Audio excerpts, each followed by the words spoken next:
Et ce matin, nous continuons l'étude de l'Évangile de Luc, chapitre 10.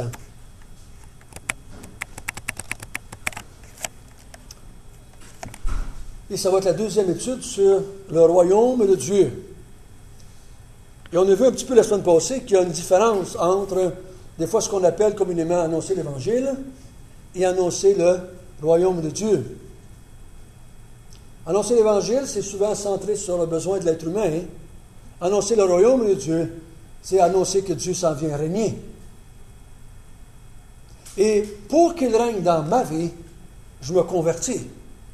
Mais le but de ma conversion, c'est qu'il règne dans ma vie. Et c'est pour ça qu'on voit dans les évangiles et dans les actes des apôtres, ils prêchent, là, ils annoncent le royaume de Dieu. Dieu s'en vient régner. Tous ceux qui ne veulent pas se soumettre à ce règne-là ne peuvent pas faire partie du royaume de Dieu. Le royaume de Dieu, ce n'est pas, premièrement, une place dans les airs, à quelque part, c'est un nuage.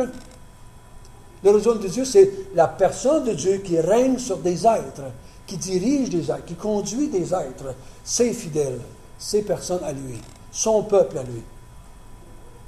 Donc, il faut se souvenir de ça quand on annonce l'Évangile, qu'on essaye d'emmener des gens à se soumettre au royaume de Dieu.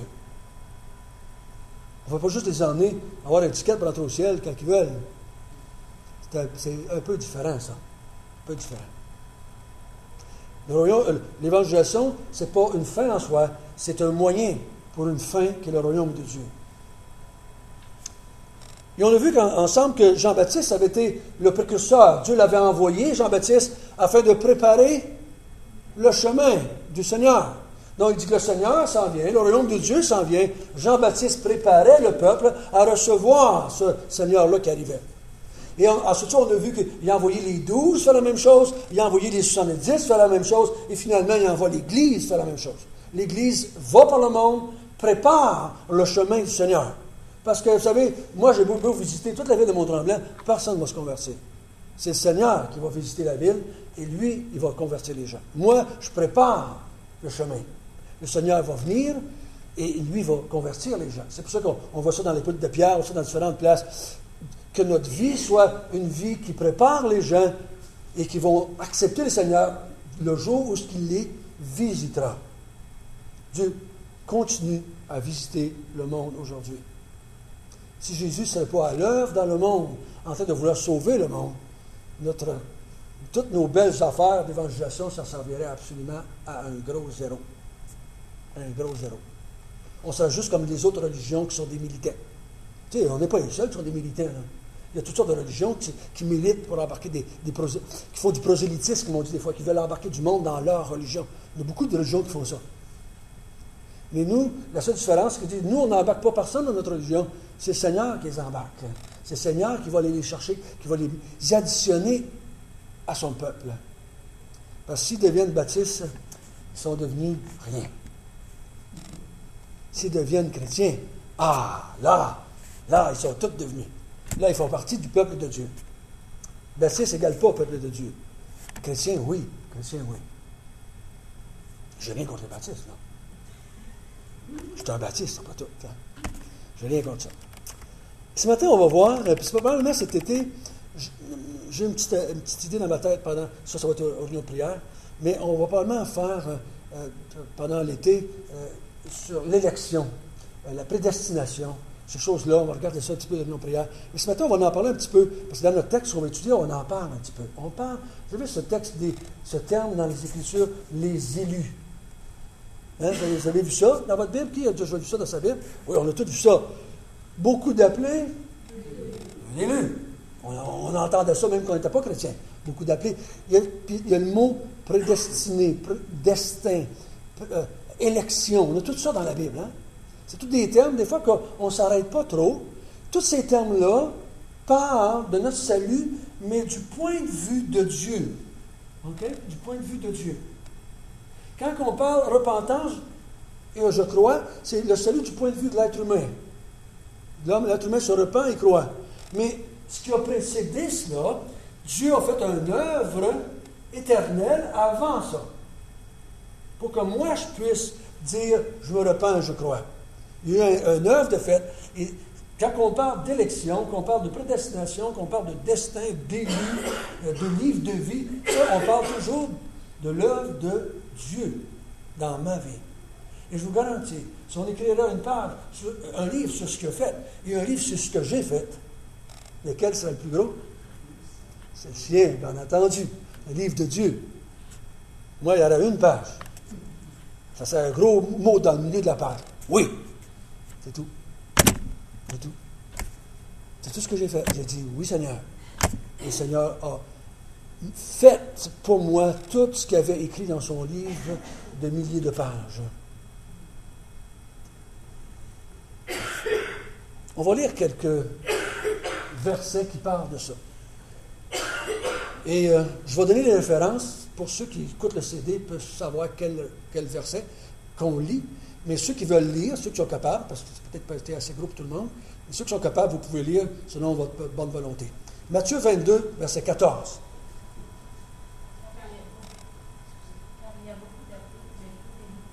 Dans Marc 13, verset 20.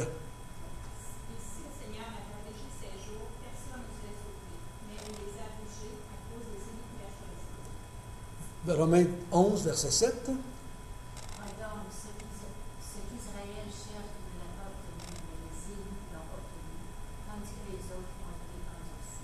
Éphésiens 1, 4. Dieu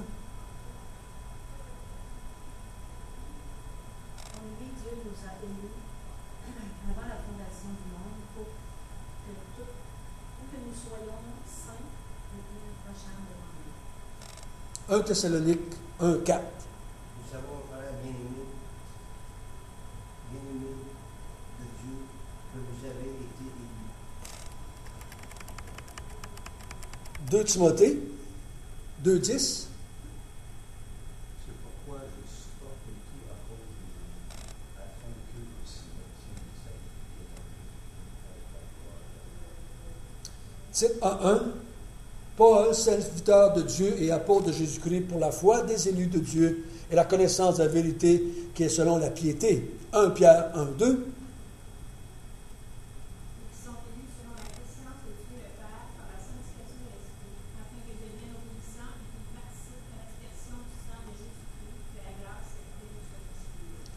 Donc, c'était juste pour vous montrer tous ces passages. Je ne vous ai pas tout mis dessus de la Bible.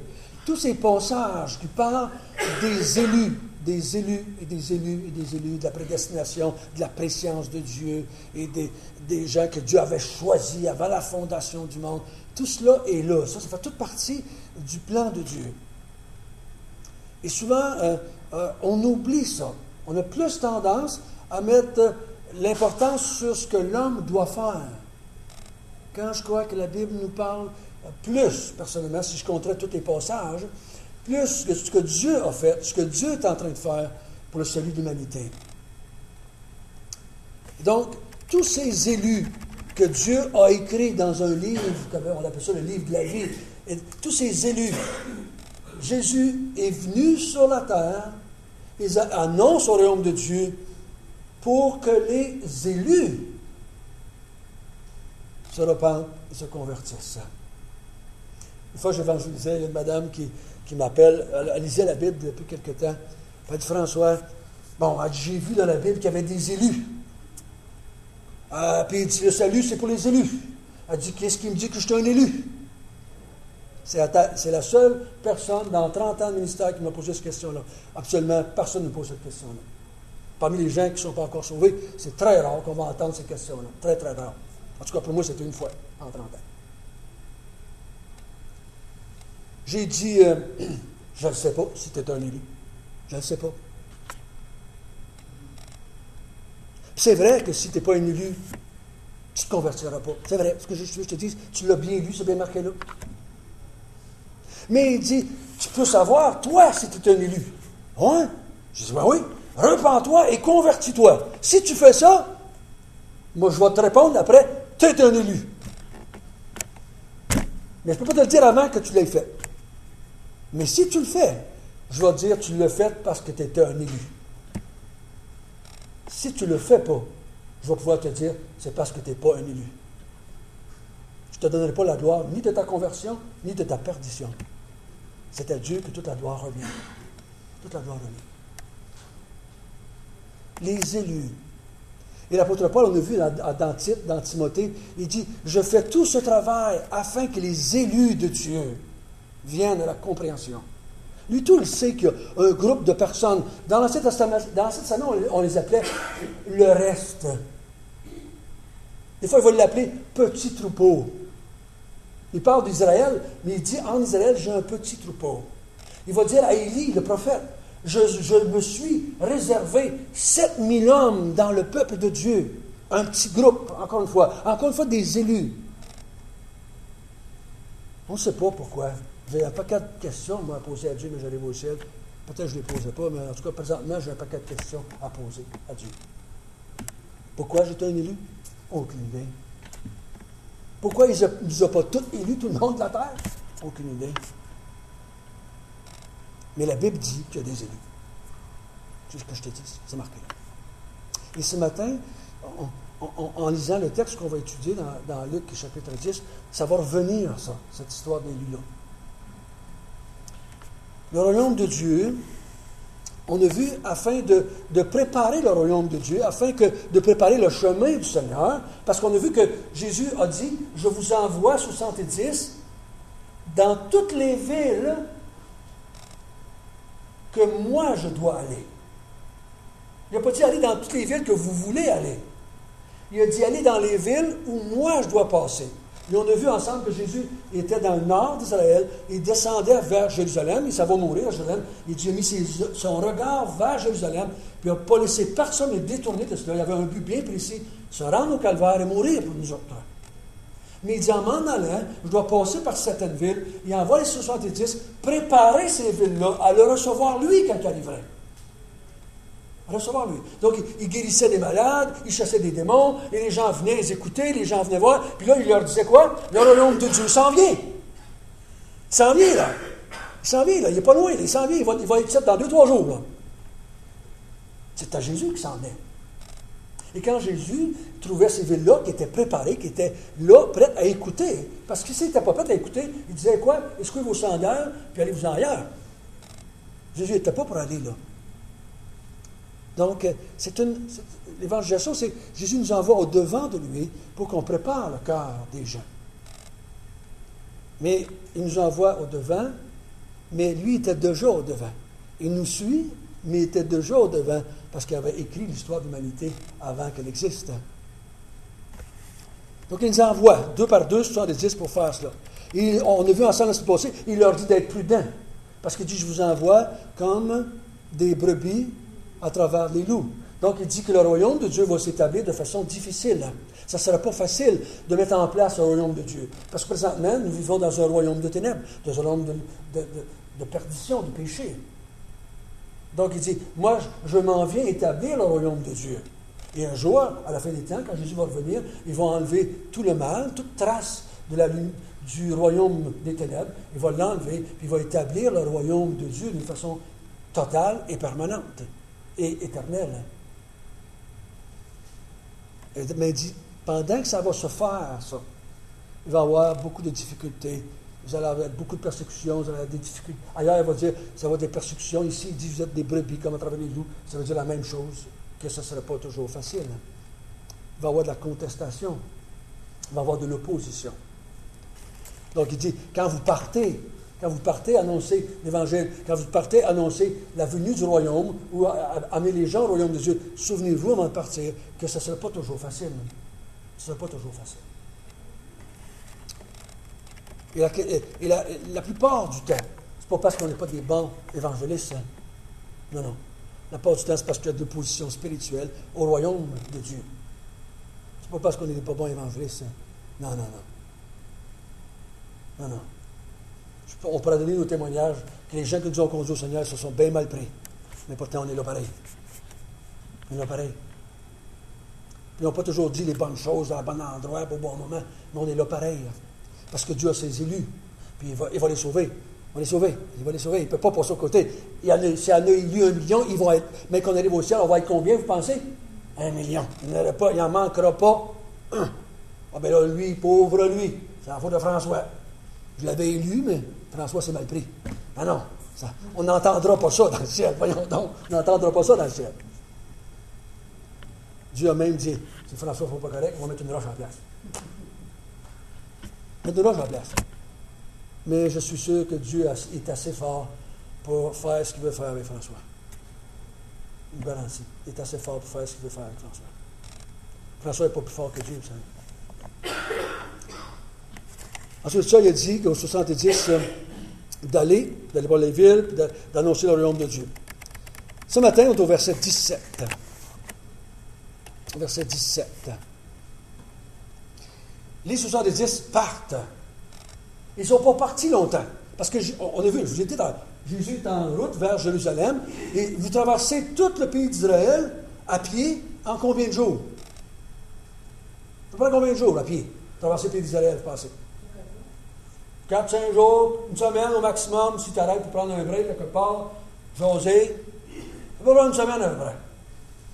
Parce qu'à peu près 150 000, 200 km, mettons 200 km, 220, si tu marches 25-30 km par jour, 7 jours, 210 km, tu peux passer au travers. Passer au travers. Donc, c'est pas le Canada, ça, là. Hein? C'est pas le Canada, là. C'est entre Montréal et Québec. C'est entre Montréal et Québec, à peu près. Et tu marches ça, et Jésus est parti d'en haut, il est descendu, on ne sait pas combien de temps il a parlé, il a jasé, mais au verset 17, les 70 reviennent avec joie. Donc, avant que Jésus soit rendu à Jérusalem, les 70 sont déjà revenus. Ils ne sont pas partis pendant des mois, là. Pas partis pendant des années, les 70. Ils sont partis juste pendant quelques jours. On a vu la semaine passée. C'est pour ça qu'il leur dit, ne prenez pas 2 tuniques, ne prenez pas des sandales, ne prenez pas ceci, ne prenez pas ça. Il sait que ça va durer jusqu'à quel jour, cette affaire-là. Il n'a pas envoyé évangéliser le monde, lui, là. Hein? Il a juste envoyé préparer des villes en descendant. Donc, il leur dit que dans chaque ville, il y a des gens qui vont vous recevoir, ils vont vous nourrir, ils vont prendre soin de vous. Ils vont prendre soin de vous. Les 70 revinrent avec joie, disant, Seigneur, les démons même nous sont soumis en ton nom. Ils sont tous crinqués, la gang. Ils sont tous crinqués, les 70.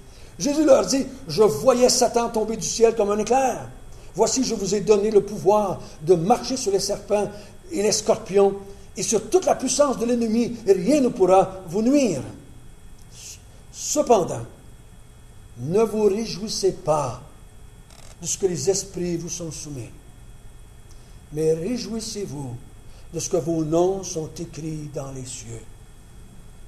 En ce moment même, Jésus tressaillit de joie par le Saint-Esprit et dit, je te loue, Père, Seigneur du ciel et de la terre, de ce que tu as caché ces choses aux sages et aux intelligents, de ce que tu les as révélées aux enfants. Oui, Père, je te loue de ce que tu l'as voulu ainsi. Toutes choses m'ont été données par mon Père, et personne ne connaît qui est le Fils, si ce n'est le Père, ni qui est le Père, si ce n'est le Fils, et celui à qui le Fils veut bien le révéler. Hein? J'ai rajouté un mot là, bien. À qui le Fils veut le révéler. Heureux, et en se tournant vers ses disciples, il leur dit en particulier, heureux les yeux qui voient ce que vous voyez, car je vous dis que beaucoup de prophètes et de rois ont désiré voir ce que vous voyez, ils ne l'ont pas vu, entendre ce que vous entendez, et ils ne l'ont point entendu. Donc, si on essaie de se mettre un petit peu dans la situation, voici nos 70 sont partis, ils ont été peut-être, mettons, une semaine, 2 semaines à peu près, 3 semaines si on veut. Et là, ils font un travail, ils préparent la venue du Seigneur dans ces villes-là. Et Dieu leur donne le pouvoir de chasser les démons, de faire des miracles, de guérir les malades. Il leur donne des pouvoirs phénoménaux. Il leur dit, je vous ai donné le pouvoir de marcher sur les scorpions, les serpents. Certains chrétiens disent que c'était littéral, d'autres disent que c'est spirituel. Tenez-les comme vous voulez, c'est tous les deux des miracles. Tous les deux miracles. Si c'est un serpent spirituel, c'est un miracle. Si c'est un serpent physique, c'est un miracle aussi. Que tu sois encore vivant après. C'est ça que je veux dire. Si tu vas et qu'un serpent spirituel saute sur toi et que c'est spirituel, tu n'as aucune force de résister. Fait que ça prend un miracle. Il faut que Dieu intervienne pour te sortir de là. Mais ils reviennent tous craqués, la gang. Je les comprends. Si j'avais été là, moi, j'aurais été craqué. J'aurais été énervé. Hey, tu aurais fait des affaires de même. Ça aurait été spécial. Parce que Jésus m'avait donné un grand pouvoir. Et cette joie qui est là, qui est légitime, qui est correcte. Jésus ne fait pas un reproche de dire, je n'avais pas le droit d'être dans la joie. Mais il leur dit, cette joie-là que vous avez, elle ne sera pas permanente. Elle ne sera pas permanente. Ça ne sera pas le même tous les jours. Ça ne sera pas le même toute votre vie. Parce que juste un peu plus loin, on va voir qu'ils n'ont plus le pouvoir de chasser les démons. Là, Jésus va leur faire des proches, il va leur dire, race d'incrédules que vous êtes.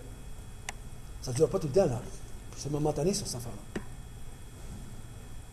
Il dit, si vous vous accrochez à ça, dans quelques semaines, vous allez faire une déprime spirituelle.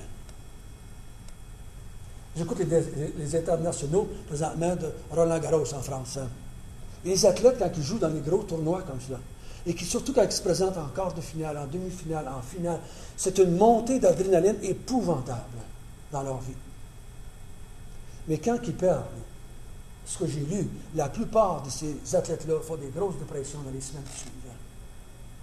Parce qu'ils ont eu une grosse montée d'adrénaline, avec une grosse joie là, qui est fait monter. Là, ils se découragent, ils se dépriment. Et c'est pour ça qu'ils s'entourent de psychologues, ils s'entourent de toutes sortes de monde avec eux autres pour les encourager, pour les stimuler, pour pas qu'ils fassent la déprime. Et spirituellement, si je compte sur ces jours d'explosion spirituelle, d'émerveillement spirituel, de miracle pour que ma vie chrétienne soit enthousiasmée, j'ai bien l'impression que les chrétiens vont faire ça comme ça. Une journée, la vie est belle, la vie chrétienne est donc merveilleuse. Dieu est donc bon aujourd'hui. Pourquoi? Parce que je viens de faire quelque chose de spécial, ou j'ai gagné un mini-loto, je ne sais pas quoi. Le lendemain, je suis malade. Oh, mon ami, la vie chrétienne, c'est pas facile. Oh, c'est dur, la vie chrétienne. Pas facile, la vie chrétienne, servir les frères. Vous avez déjà entendu ça? Je vous vois rire, là. Mais en tout cas, je vous ai déjà entendu certaines de vous autres le dire. Je ne vous regarderai pas. Je l'ai dit aussi, je l'ai dit aussi. Vous ne direz pas ce que j'ai dit au Seigneur le matin. Le Seigneur est bon, vous savez. Juste le fait qu'on est ici, c'est bon. Il est toujours bon. Il n'est pas bon juste quand ça va bien. Il est toujours bon. En se tapant ou en étant couché, il est toujours bon. Pauvre ou riche, il est toujours bon. Il est toujours bon. Il n'est pas bon comme ça, lui. C'est nous autres qui est comme ça. Lui, il est toujours bon comme ça, tout le temps, pour nous autres. Mais qui dit, il veut les encourager, il veut les instruire, parce que lui, il s'en va bientôt, là. Fait qu'il leur dit, c'est pas cette joie-là que j'aimerais que vous cultiviez. C'est pas à ça que je voudrais que vous vous attachiez. Oui, il va y avoir des beaux jours demain, mais vous allez être comme l'apôtre Paul qu'on connaît bien, vous allez passer par des moments où vous allez être des moments de grande joie, des îles en entier vont se convertir, des fois il va y avoir des grands réveils. Et d'autres fois, tu vas passer 2 ans en prison attaché près des chaînes, mon chum. Tu vas-tu planter, là? Bon, tu vas continuer à chanter. Mais il dit, je vais te donner une vérité qui va t'aider à chanter, peu importe où ce que tu es. Peu importe où ce que tu es. Que tu sois en prison, que tu sois sur le bateau qui est en train de couler, que tu sois dans des palais royaux, je vais te donner une vérité qui va t'encourager tout le temps. Et c'est ce qu'il leur parle ici. Verset 20 jusqu'à 24.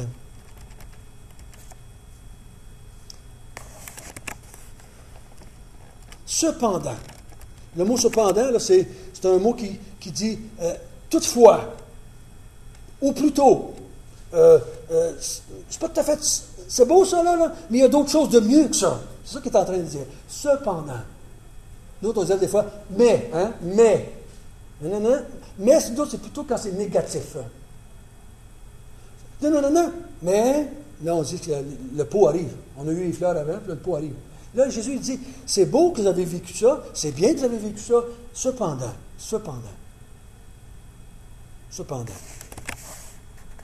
ne vous réjouissez pas de ces choses-là. Mais réjouissez-vous plutôt de ce que votre nom est écrit dans le ciel. Là, il nous ramène à la base de notre salut personnel. Il dit, réjouis-toi plutôt que ton nom est écrit dans les cieux. Vous savez, Tout à l'heure, pendant que je lisais, il m'est venu une pensée que je n'avais pas faite pendant que je faisais mon étude. Jésus, il a tressailli de joie par le Saint-Esprit. Là, je l'ai mis pour moi, à cause de moi. Ah, ça m'a fait du bien. Jésus a tressailli de joie parce que Dieu a écrit mon nom dans le livre de vie et qu'il m'a révélé le Fils. Il a tressailli de joie. Jésus se réjouit à cause des élus. Là, on n'est peut-être pas un sujet de joie pour tout le monde un matin, mais on est un sujet de joie pour Jésus. Jésus. Il dit c'est quelque chose, des fois, qu'on a de la misère à comprendre. Puis des fois, j'ai vu des chrétiens, puis des fois, des gens qui ne sont pas chrétiens, avoir beaucoup d'agressivité dans ces versets-là. Parce qu'ils voient une injustice. Ils voient de l'injustice. Ils voient comme un parti pris. Pourquoi est-ce que Dieu ne le fait pas pour tout le monde? Hein? Jésus est essayé de joie. Là, il dit, je te loue, Père. Je te loue, Père, du ciel et de la terre, de ce que tu as caché ces choses. Wow, ça, on n'aime pas ça. On n'aime pas ça. Dieu a caché quelque chose à des gens. Il dit, tu l'as caché aux sages et aux intelligents. Mais tu l'as révélé aux enfants. Père, je te loue que tu l'as voulu ainsi. Là, il y a des gens, moi, mais Dieu n'a pas un peu un parti pris ici? Est-ce que c'est une malédiction d'être sage et intelligent? Vous savez très bien qu'il y a des sages et il y a des intelligents qui sont sauvés. Humainement parlant, je parle. Hein? Ah oui, n'est-ce pas? Ah oui. J'en connais. Paul était un érudit. Paul était un génie. Humainement parlant, là, les gens qui ne sont même pas chrétiens disent que Paul, par ses écrits, ce qu'ils peuvent lire des écrits de Paul, disent que Paul était un génie. Donc, c'était un intelligent, pourtant il était sauvé. Il ne faut pas penser là, que c'est une malédiction d'avoir un IQ de 150. Là. Et c'est une bénédiction d'être heureux les creux. C'est pas ça, là. Pas ça. Pas ça. Hein? Il ne faut pas penser comme ça. On se l'est fait dire longtemps, puis on était quasiment content d'être creux des fois. Mais c'est pas ça qu'il dit ici. Parce qu'il y a des sages et des intelligents. Mais il l'a caché à ceux qui se confient dans leur sagesse et dans leur intelligence pour trouver le royaume de Dieu. Voyez-vous la différence? Bien différent. Il le cache à des gens. On va voir tout à l'heure un exemple de ça. Il dit, Jésus, lui, en tout cas, ça ne l'amène pas de l'agression dans sa vie personnelle en tant qu'être humain, en tant que Jésus, en tant qu'homme. Ça ne le fait pas grincher des dents que Dieu ait fait ça. Qu'est-ce que ça fait dans sa vie à Jésus? Ça le remplit de joie. Puis il loue Dieu que Dieu l'a voulu comme ça. Donc lui, il ne grince pas des dents. Si nous autres, on grince des dents, puis on a de la misère avec ça, c'est parce qu'on ne comprend pas bien. Parce que Jésus, lui, comprend bien la vérité. Puis lui, il saute de joie, il est heureux dans sa vie. Seigneur, je te loue pour ça, que tu l'aies fait de même. C'est ça que tu as voulu, et c'était parfait comme ça. Moi, je trouve ça, si lui l'a fait, ça devrait faire notre joie aussi. Ça fait notre joie aussi. Puis là, il dit au verset 2, « Toutes ces choses m'ont été données par mon Père. Et personne ne connaît le Fils si ce n'est le Père, ni qui est le Père si ce n'est le Fils, et celui à qui le Fils veut le révéler. » Donc ici, il y a une complicité entre Jésus et entre le Père.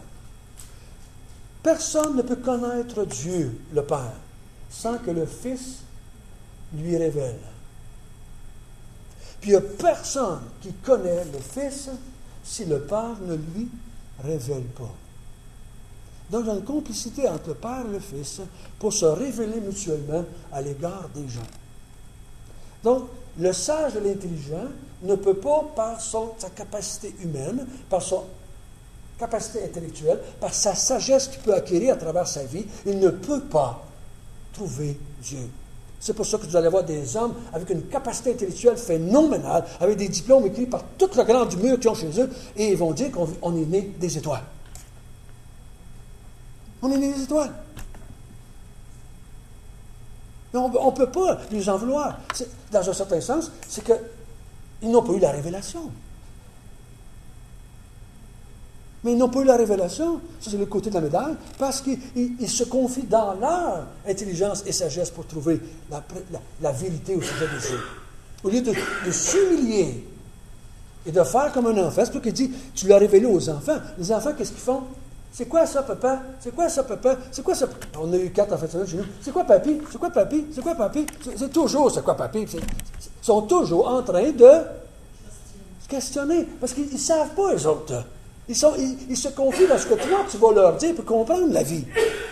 Donc, il dit, faut être comme ça avec Dieu. Dieu, je ne le sais pas, montre-moi là, s'il vous plaît. Je ne connais pas le moyen d'être sauvé, montre-moi. Il faut être comme un enfant dans ce sens-là. Il ne faut pas penser là, que les enfants de 3 ans sont tous sauvés à cause que Jésus a dit ça. J'ai entendu ça, moi. Qu'à cause que les petits-enfants s'en vont tous au ciel, c'est tous des petits anges, parce que Jésus a dit, il faut être comme les petits-enfants. C'est pas ça qu'il est en train de dire.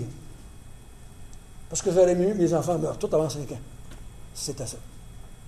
J'aurais été certain qu'ils étaient sauvés. C'est pas ça qu'il est en train de dire. Mais il faut avoir l'attitude d'un enfant qui cherche, qui est humble, parce que l'enfant ne connaît pas les choses, ne sait pas les choses. Puis il va lui poser la question à n'importe quel adulte qui était là, aux côtés de lui, qui est assez arrêté pour dire, je t'écoute là, vas-y, qu'est-ce que tu veux savoir? Puis l'enfant va poser la question. Il n'est pas orgueilleux dans ce sens-là. De dire, moi, je sais, je n'ai pas besoin de l'aide de Dieu, puis je n'ai pas besoin de l'aide de personne. Je sais, moi, qu'est-ce qui se passe dans la vie. Donc, Jésus ici, il dit, si vous voulez vous réjouir, réjouissez-vous de votre élection. Réjouissez-vous du fait que vous avez votre nom écrit dans le ciel. Réjouissez-vous du fait que Dieu vous a révélé des grandes vérités, que le Fils vous a révélé des grandes choses. Réjouissez-vous de ça. Puis il dit, réjouissez-vous que vous voyez, vous êtes des spectateurs, dans la première ligne, vous voyez le royaume de Dieu s'établir, et tous les prophètes avant vous, tous les grands hommes de Dieu avant vous, toutes les grandes femmes de Dieu avant vous, tous ces gens-là qui ont passé avant vous, n'ont pas vu ce que vous voyez maintenant. Le royaume de Dieu est arrivé. Ils ont entendu ça pendant, on le chantait, venu chrétien, depuis plus de 4000 ans. Hein, il y avait peut-être des millénaires, les gens attendaient le royaume de Dieu. Ils ne l'ont pas vu. Ils sont morts sans le voir. Là, il dit, réjouissez-vous que vous autres, maintenant, vous voyez ces choses-là s'accomplir. Nous autres, on est en première ligne aussi. Là. On voit Dieu établir le royaume de Dieu. On en fait partie de ce royaume-là. On voit Dieu qui est en train d'établir son royaume. Ça, mes frères, c'est une joie constante. Que je sois dans la richesse ou dans la pauvreté, je peux me réjouir de ça. Que je sois en prison ou en liberté, je peux me réjouir de ça. Que je sois dans la maladie ou que je sois dans la santé, je peux me réjouir de ça. Ça, c'est immuable, c'est intouchable, cette vérité-là. Le monde ne peut pas toucher cette vérité-là.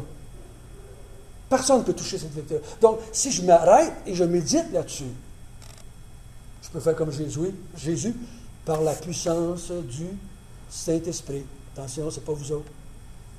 Jésus lui-même s'était dit, je tressaillis de joie par le Saint-Esprit. Le fruit de l'Esprit, c'est la joie. C'est cette joie-là qui parle. C'est pas d'avoir gagné le million. Non. C'est pas ça partout qui parle. C'est cette joie-là ici qui se parle. Puis nous autres, on a tendance à penser que le fruit de l'Esprit, c'est la paix, c'est la joie, comme on pense dans notre société aujourd'hui. Mais c'est pas ça que ça parle.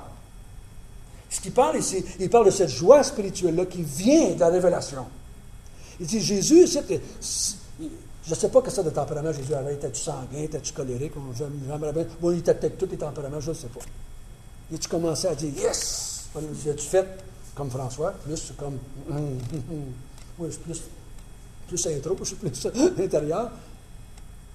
Mais Jésus, le mot tressaillir, c'est très fort. Hein? C'est pas juste. C'est le fun. Non, c'est une joie intense à l'intérieur. Par la puissance du Saint-Esprit, dans la vie de Jésus, parce qu'il était un homme ici, là. Luc est en train de nous dire, rappelez-vous, Jésus est un homme aussi, là. Donc, ça y prenait le Saint-Esprit pour se réjouir de ça. Comme nous, par la puissance du Saint-Esprit, ces vérités-là vont nous donner la joie intérieure. Mais quand notre joie dépend de l'extérieur, là, qu'est-ce qu'on fait? On fait un baboune pas du temps, là. Ça ne va jamais comme on veut vraiment. On fait la baboune, on est triste, ça ne marche pas. Pourquoi? Parce que la joie est extérieure. Mais si c'est une joie intérieure qui vient de l'esprit, elle peut être constante. Et Jésus dit, je veux que vous travailliez là-dessus, pas sur l'autre joie. Elle n'est pas mauvaise, l'autre joie. Si Dieu nous donne de gagner 1 million, c'est correct. Mais si je ne veux pas que tu t'arrêtes là-dessus. Je veux que tu te réjouisses plutôt d'autres choses, qui vont être plus stables, plus constants, plus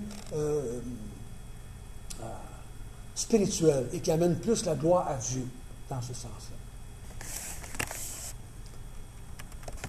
Donc, il y a un processus de cacher et de révéler. Tout ce qui est caché appartient à l'Éternel, la Bible dit. Tout ce qui est révélé appartient à l'homme. Bon, Dieu révèle des choses, ça nous appartient. Tout ce qui est révélé, ça nous appartient. Ce qui est à cacher, nous autres, on disait souvent, quand on était catholique, qu'il y avait des mystères. Le mot mystère, ce n'est pas quelque chose d'incompréhensible. Le mot de caché, c'est le mot mystère. Un mystère, c'est quelque chose qui n'est pas encore été révélé. Mais un coup qui est révélé, on le comprend. Le mystère, c'est quelque chose de caché, c'est pas quelque chose d'incompréhensible, c'est quelque chose de caché. Maintenant, ça avait été caché à tous les autres avant, maintenant c'est révélé. Maintenant, là, on le comprend. Dans l'Ancien Testament, je vous garantis, vous ne trouverez pas un juif qui croit à la Trinité. Vous ne trouverez pas un juif dans l'Ancien Testament qui croit à la Trinité. Il ne croit pas ça. Dieu est un. C'est pour ça qu'ils ont eu de la misère quand Jésus a dit « Je suis fils de Dieu. Dieu et moi, on est un. On est toujours été ensemble. » Non. Tu ne vas pas comprendre ça. Tu ne vas pas accepter ça. C'est pour ça qu'il a été difficile pour les Juifs d'accepter Jésus comme étant le Fils de Dieu, étant égal à Dieu. La parole était Dieu et la parole était avec Dieu. Deux personnes. Et pour un Juif, ça, c'est bien Dieu. Bien Dieu. Parce que Dieu, vous ne verrez pas dans le Testament que Dieu a un fils comme tel. C'est Israël, des fois, qui est appelé son fils. Mais il n'y a pas un fils comme tel. Maintenant, on va encore quelques minutes. On va faire quelque chose que peut-être vous n'avez pas fait avec certains passages de la Bible. Dans le verset 25 jusqu'à 42, vous avez la parabole de quoi? Du bon samaritain. Et vous avez la parabole. Juste après, vous avez une autre histoire, l'histoire de Marie qui est au pied de Jésus. Et souvent, on coupe ces deux textes-là du texte qui vient avant. Et je crois qu'on fait l'erreur quand on fait ça. Ici, Jésus, à ma compréhension, donne deux exemples de ce qu'il vient de dire. Les sages et les intelligents ne comprennent pas, et les enfants comprennent. Les sages et les intelligents, c'est le docteur de la loi. L'enfant qui comprend, c'est Marie qui est à genoux, assis au pied de Jésus, qui dit « Dis-moi tout, Seigneur. » C'est deux histoires qui sont contées. Pas pour qu'on s'arrête que Marie était meilleure que Marthe, ou qu'il faut être comme le bon samaritain. Moi, j'ai entendu ça des centaines de fois, des enseignements sur le bon samaritain. Il faut être comme le bon samaritain. Il faut être comme le bon... C'est pas ça que le texte nous dit. C'est pas ça que le texte nous dit. Le texte ne parle pas du bon samaritain, le texte parle du docteur de la loi qui ne comprend pas la vérité parce qu'il s'approche de Dieu avec sa sagesse et son intelligence pour se justifier. C'est l'histoire du docteur de la loi, ce n'est pas l'histoire du bon samaritain. C'est nous qui avons fait de cette histoire l'histoire du bon samaritain. Parce qu'en tant qu'être humain, on veut trouver des bels exemples de grand altruisme dans nos vies. Je ne pense pas que le texte... Ici, le texte est la même vérité que le jeune homme riche. C'est la même vérité que le jeune homme riche, qui s'approche de Jésus en demandant « Que dois-je faire pour avoir la vie éternelle? » Et Jésus lui dit des choses. Puis le jeune homme riche compte sur lui pour avoir la vie éternelle. Il veut que Jésus lui dise des choses à lui quoi faire pour avoir la vie éternelle. Et Jésus dit « Non, suis-moi et tu vas avoir la vie éternelle. Moi, je vais l'avoir pour toi la vie éternelle. » Il dit « Non. » Il s'en retourne avec son petit bagage. Ici, vous avez la même vérité avec le docteur de la loi. Il s'approche de Dieu au verset 27. C'est pas tout à fait. Pour ça, il manque un verset, moi-même.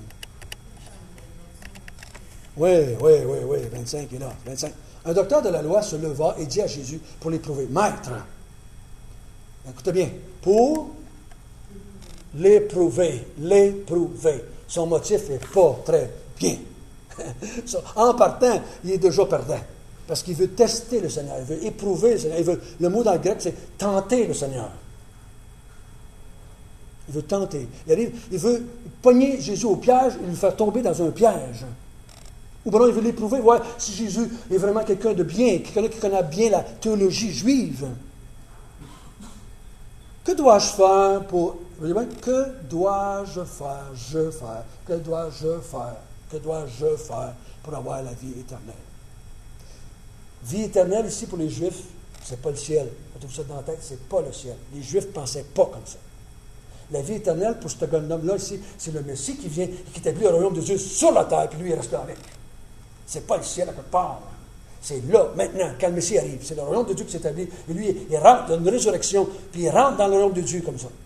C'est pas ce que nous, on pense. Il n'a pas demandé à Jésus, qu'est-ce que je dois faire pour avoir la vie, d'aller au ciel, mais que je meure. C'est pas ça qu'il parle. Qu'est-ce que je peux faire pour le royaume de Dieu, pour entrer dans le royaume de Dieu? Ici, mais que le Messie vienne. C'est ça qu'il pense. C'est comme ça que les Juifs pensaient dans ce temps-là. Jésus lui dit, à cause qu'il a dit quoi? Jésus lui répond, ici faites attention, Jésus lui répond parce qu'il a posé la question. Quelle question a-t-il posée?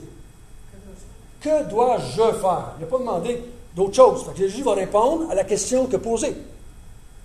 Que dois-je faire pour avoir la vie éternelle? C'est une bonne chose à se rappeler quand on parle avec quelqu'un qui n'est pas sauvé, qui nous demande qu'est-ce qu'il doit faire pour aller au ciel. C'est intéressant. Quand il nous demande que dois-je faire pour aller au ciel? Jésus lui répondit, qu'est-ce qui est écrit dans la loi? Qu'est-ce que tu lis dans l'Ancien Testament? C'est ça que ça veut dire.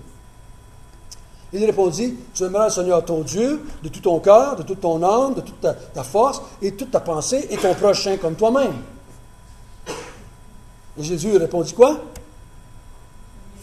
Tu as bien répondu, c'est correct, c'est parfait ton affaire. Selon la question que tu as posée. Tu as bien répondu. Va mon chum, va par la vie. Fais cela et tu vivras. Vas-y. C'est ça, tu veux te justifier? Fais ça. Fais ça. La même chose que le jeune homme riche, hein? Même chose que le jeune homme riche. Qu'est-ce que je dois faire pour la vie éternelle? Qu'est-ce qu'elle dit, la loi? Il dit non. Jésus dit, va, j'ai tout fait ça. J'ai tout fait ça. Toute ma vie, j'ai fait ça. Voyez-vous? Il fait la même erreur qu'ils là parce qu'ils veulent savoir qu'est-ce qu'ils doivent faire pour avoir la vie éternelle. Et Jésus leur dit, tu veux faire de quoi pour l'avoir? Mais en pratique la loi, mon chum. Et tu vas vivre. Et lui, qu'est-ce qu'il dit au verset 29? Mais lui, voulant se justifier, il a pris la partie la plus facile de ce qu'il a dit. Il n'a pas dit, comment je dois faire pour aimer Dieu de tout mon cœur, de mon âme, de toute ma pensée. Il dit, non, ça ne paraît pas. C'est quand je peux aimer Dieu, les gens ne vont pas le voir. Mais si j'aime mon prochain, les gens vont me taper dans le dos. Il est-tu bon, ce gars-là? Il est-tu gentil, ce gars-là? Parce que ça paraît, là, je fais du bien à mon prochain, là. Ça paraît donc, ça. Je fais partie du groupe d'entraide de la ville de Mont-Tremblant. Moi, je suis quelqu'un, moi, là. C'est pas mal de faire ça. Pas mal. C'est mal juste si on veut se justifier avec. Ça devient. Savez-vous, même ces bonnes actions-là deviennent mauvaises et péchés quand c'est pour se justifier. Tout est souillé pour ceux qui sont souillés. Tout est impur pour ceux qui sont impurs. Il n'y a rien de pur pour les inconvertis. Parce qu'ils ont un cœur souillé. Ils ne le font pas pour la gloire de Dieu uniquement. Ils le font ça avec toutes sortes d'autres raisons. Et lui, il dit plutôt, c'est qui mon prochain? Fait que là, Jésus compte l'histoire du bon samaritain, qu'on connaît tous. Hein? Jésus reprit la parole, il dit, homme qui descendait à Jérusalem, à Jéricho, on descend toujours. Jérusalem, ça descend. Des milliers de pieds de dénivellation. On descend vers Jéricho, qui est la place la plus basse du globe par rapport au niveau de la mer. Et il dit à l'homme, il tomba au milieu des brigands. Et ils le dépouillèrent, chargèrent de coups, s'en allèrent, le laissant à demi-mort. Un sacrificateur qui fortuitement descendait par le même chemin, ayant vu cet homme, passa outre. Un Lévite qui arriva aussi dans ce lieu, l'ayant vu, passa outre. Mais un Samaritain qui voyageait, étant venu là, fut ému de compassion lorsqu'il le vit. Il s'approcha et le banda ses plaies, en y versant de l'huile et du vin. Puis il dit, puis il le mit sur sa propre monture, le conduisit à l'hôtellerie et prit soin de lui. Le lendemain, tira 2 deniers, les donna à l'autre et dit, aie soin de lui, et ce que tu dépenseras de plus, je te rendrai à mon retour. Lequel de ces 3 te semble avoir été le prochain de celui qui était tombé au milieu des brigands? C'est celui qui a exercé la miséricorde envers lui, répondit le docteur de la loi. Et Jésus lui dit, va, et toi, fais de même. Et pensez-vous qu'est-ce qu'il a fait, le gars? Une grimace. Jésus venait de lui dire d'aller aider les Samaritains qu'il détestait à mort. Les Juifs et les Samaritains ne se parlaient pas. Ils ne se parlaient pas, ils ne passaient même pas sur le même terrain. Jésus a pris l'exemple. Il dit, toi, tu penses que tu es bon parce que tu aimes ta femme? Va aimer ton ennemi, là, on commencera à se parler, moi, plutôt. Une fois, il y avait une femme qui m'avait dit, moi, j'aime mon prochain. J'ai toujours aimé mon prochain. Madame, qu'est-ce que vous feriez si un homme passe chez vous, puis il viole votre fille, puis il la tue après? Est-ce que vous êtes capable de lui faire du bien après? Elle dit, jamais je la vois en prison, je le tue. Voyez-vous? Voilà, c'est là. C'est là. C'est là. Ça, c'est la différence entre aimer son prochain à la façon de Jésus, et aimer son prochain à la façon des hommes. Nous, on aime ceux qui nous aiment pour notre de la misère. On a encore de la misère. Mais Jésus, il dit, si tu veux gagner la vie éternelle, en faisant du bien à ton prochain, il va falloir que tu fasses du bien à tout le monde. Ton prochain, c'est ton ennemi aussi. Mais il devrait avoir réalisé, il devrait dire, Seigneur, je ne suis pas capable. C'est ça qu'il voulait que Jésus dise. Jésus voulait qu'il dise, je ne suis pas capable de faire ça, Seigneur, je n'arrive pas à le faire. J'ai dit, ben voilà, je suis là. Demande-moi, qu'est-ce que je peux faire pour toi pour que tu aies la vie éternelle? Et là, je vais te le dire. Mais si tu me demandes quoi faire, toi, pour avoir la vie éternelle, fais ce que la loi dit. Mais tu n'es pas capable de le faire, pauvre gars. Détourne-toi de tes propres yeux, détourne-toi de ta propre intelligence et sagesse, et tourne-toi vers moi comme un enfant. Et dis-moi, Seigneur, sauve-moi, fais quelque chose pour moi, je suis incapable. Il ne veut pas le dire. Il va faire comme le jeune riche, il va se virer le bord, il va s'en aller. Puis dans le verset qu'on va voir tout à l'heure, il va se mettre avec la gang des docteurs de la loi, on va dire, on va le tuer, ce gars-là. On va faire mourir ce gars-là. Voyez-vous? C'est pas un bon gars, là. C'est pas l'histoire du bon samaritain ici. C'est l'histoire du docteur de la loi, qui est un homme qui se confie dans sa sagesse et dans son intelligence pour être sauvé. Il veut être sauvé par ses propres œuvres. Et Jésus dit, tu ne pourras pas l'être. Et là, juste après, donnez-moi une minute, s'il vous plaît. J'ai encore 2 minutes. Verset 38. Comme Jésus, lui, était en chemin avec ses disciples, il entend dans le village une femme nommée Marthe le reçut dans sa maison. Elle avait une sœur nommée Marie qui était assise au pied du Seigneur et écoutait sa parole. Marthe, occupée à divers soins domestiques, surveille et dit, Seigneur, cela ne te fait rien que ma sœur me laisse seule pour servir? Dis-lui donc de m'aider. Et le Seigneur lui répondit, Marthe, tu t'inquiètes et tu t'agites pour beaucoup de choses. Une seule chose est nécessaire. Marie a choisi la bonne part, qui ne lui sera point ôtée. Marie, c'est l'enfant. C'est l'enfant, Marie. Jésus passe, puis il ne passe pas souvent en ville. Il passe, puis il est là. On mangera plus tard. On mangera plus tard. On va faire venir de la pizza. C'est faux. Mais Jésus est là, Marthe. Jésus est là. Il ne passe pas souvent. Il faut faire le roi. Fait que Marthe, elle fait la bonne chose. Marthe, elle a une bonne intention, Marthe. Une bonne intention, elle veut faire manger Jésus. Mais il dit, Marthe, fais ce que le docteur de la loi avait dit un peu plus haut. Tu aimeras ton Dieu de tout ton cœur, de toute ta force, de toute ta pensée. Et Marthe, c'est ce qu'elle fait. Elle s'assit au pied du Maître, au pied de Dieu, au pied de Jésus. Marie, excusez, elle s'assit et elle dit, parle-moi. Elle est comme un petit oiseau, le bec ouvert, elle dit, enseigne-moi pendant que tu passes. Je sais que tu vas t'en aller si tu vas pas long. Moi, personnellement, je crois que c'est la même Marie qui va mettre du parfum parce qu'elle sait que Jésus va mourir. C'est elle qui va mettre du parfum sur Jésus pour sa sépulture. Elle sait qu'il va mourir. Elle dit, il n'y en a pas pour longtemps avec moi. Mais s'il est ici, t'asseoir, je suis assis au côté de lui, puis parle, Seigneur. Parle. J'ai rien d'autre à faire. Mais ça de côté, parce que tu ne seras pas là longtemps. Je sais que tu vas mourir dans quelques jours. Parce qu'il semble bien que Marie savait qu'elle allait mourir. Parce que Jésus a dit, elle m'a embaumé pour ma sépulture. Elle semblait savoir des choses, elle. Vous savez, c'est ça que Jésus fait-il ici. Ceux qui sont sages et intelligents à leurs propres yeux, qui veulent découvrir comment la vie a commencé sur la terre, puis ils veulent découvrir comment l'homme pense, puis ils veulent découvrir, puis ils veulent mettre Dieu dans la poubelle, on n'a pas besoin de ça, on va passer par une autre affaire. Dieu dit, c'est de valeur. C'est de valeur. Mais il dit, les enfants qui s'humilient et qui disent, Seigneur, je ne suis pas capable, aide-moi, donne-moi la grâce de comprendre ce qui se passe. Dis-moi tout, Seigneur, j'ai besoin d'être instruit par toi, Seigneur. J'ai besoin d'être sauvé par toi. C'est ça qu'il dit, heureux les simples d'esprit. Le mot, ce n'est pas les creux, c'est simple. Le mot, c'est les mendiants spirituels. Dans le grec, c'est le mot mendiant spirituel. Qui veulent mendier à Dieu. Donne-moi, j'ai besoin. Spirituellement, je suis vide, je n'ai pas une scène dans mes poches. Jésus dit, je vais te donner le royaume de Dieu à cause que tu penses de moi. À cause que tu penses que tu n'es pas capable de le payer, moi, je vais te le donner. Je vais te le donner. Mais si tu essaies de le payer, tu ne l'auras jamais. Il n'y aura jamais. Donc, quand on va vers le monde pour annoncer le royaume de Dieu, il faut se souvenir de ça. Je me souviens, quand j'ai commencé à faire l'évangélisation, il y a un vieux pasteur qui m'avait dit, François, chaque fois que tu vas ouvrir la bouche pour parler du Seigneur, tu dois croire qu'un miracle doit se passer pour qu'il comprenne. Tu dois croire que tu n'as aucun pouvoir pour changer les cœurs. C'est Dieu doit changer les cœurs. Dieu doit intervenir et faire un miracle pour que la personne comprenne tout d'un coup. Les yeux ouvrent tout d'un coup.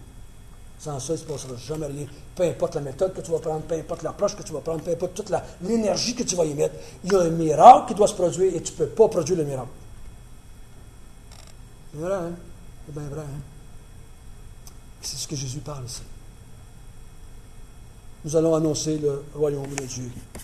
Cette semaine, ça va être notre tâche à chacun de nous. On est là pour ça. On est là pour annoncer le royaume de Dieu. On est là pour aller de l'avant et d'emmener les gens à vouloir se soumettre à Dieu et de venir faire part du royaume. Nous allons ensemble prier, s'il vous plaît bien. Notre Père du ciel, en s'arrêtant pendant quelques minutes, on se réjouit par la puissance du Saint-Esprit. On se réjouit. Pendant ces quelques moments, lorsque nous faisons silence, on se réjouit que notre nom est écrit dans le ciel. Rien sur la terre, rien dans le ciel, rien sous la terre peut changer ça. Jamais. Jamais. Quand le nom de quelqu'un est écrit, il est écrit pour toujours. Merci Seigneur que tu nous as révélé. Tu nous as révélé des choses. C'est vrai que tu as utilisé des êtres humains pour nous le révéler, mais c'est toi qui nous as révélé. Merci de nous avoir révélé le Fils. Et merci Seigneur Jésus de nous avoir révélé le Père. Et Seigneur, nous voulons aller par le monde et annoncer le bon royaume de Dieu. Autrement que ton Esprit Saint puisse nous aider à le faire, afin qu'on puisse te glorifier en tout ce que nous faisons. Au nom de Jésus. Amen.